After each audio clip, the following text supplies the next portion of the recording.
नमस्कार दोस्तों, ओम stenography hub में आप सभी का स्वागत है। दोस्तों, आज हम आपके लिए दीपक प्रकाशन की बुक से 100 शब्द प्रति मिनट की 18वीं डिक्टेशन लेकर आए हैं।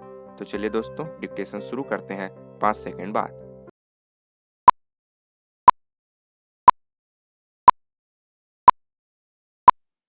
Ready, start.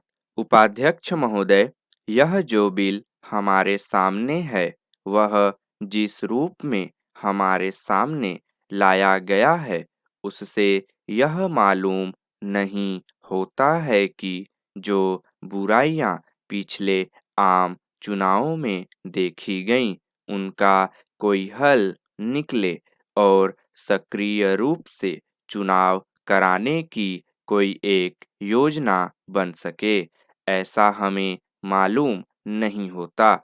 इसलिए कई बुराइयां जो पिछले आम चुनावों में हमारे सामने आई हैं, उनको दूर करने का कोई प्रयत्न नहीं किया गया। इसमें कई बातें ऐसी हैं जिनको ठीक किया जा सकता था। जब इस तरह का बिल हमारे सामने आया है, जब किसी चीज को बदला जाना है, तो उसके बारे में अच्छी तरह से सोच समझकर सभी आवश्यक परिवर्तन कर लिए जाते हैं। लेकिन ऐसा लगता है कि कुछ जल्दबाजी में एक दो परिवर्तन करने के लिए यह बिल हमारे सामने लाया गया है। मैं कहना चाहता हूँ कि भारत में जिस ढंग से आम चुनाव कराए जाते हैं, उससे हम इस देश में प्रजातंत्र कायम रख सकेंगे, यह नहीं माना जा सकता। अगर आप ऐसा मानते हैं, तो मुझे केवल यह कहना पड़ेगा कि एक बड़ी गलतफहमी में हम लोग हैं। जैसा कि कल यहाँ पर कहा गया, बड़े पैसे का चलन इन आम चुनावों में होता है, उसको रोकने की कोशिश होनी चाहिए।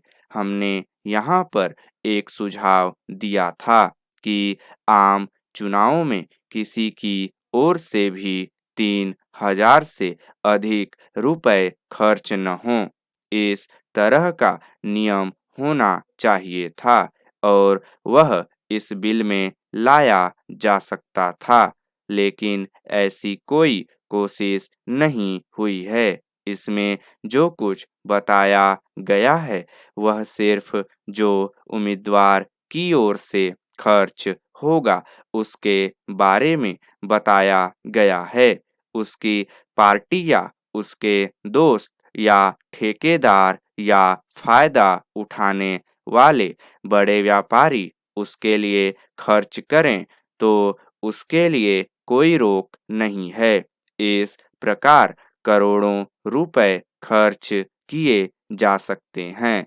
इसके बारे में कोई रुकावट इसमें नहीं की गई है। पैरा, मैं यह जानना चाहता हूँ कि एक तरफ आप कहते हैं कि स्वतंत्र चुनाव हो और एक सही जनमत का चित्र सामने आए, परंतु जब इस तरह से खर्च होगा और उसके लिए कोई रोक नहीं होगी, तो कैसे सही लोकतंत्र और जनमत इस देश में कायम हो सकेगा?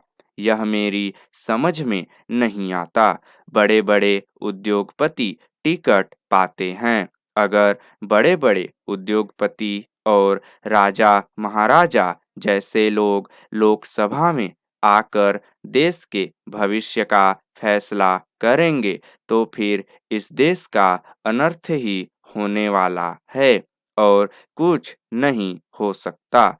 एक तरफ तो सरकार समाजवादी होने की बात कहती है और दूसरी तरफ उनके जो काम हैं, उसको देखने से यह साफ नजर आता है कि सरकार किस दिशा में जा रही है।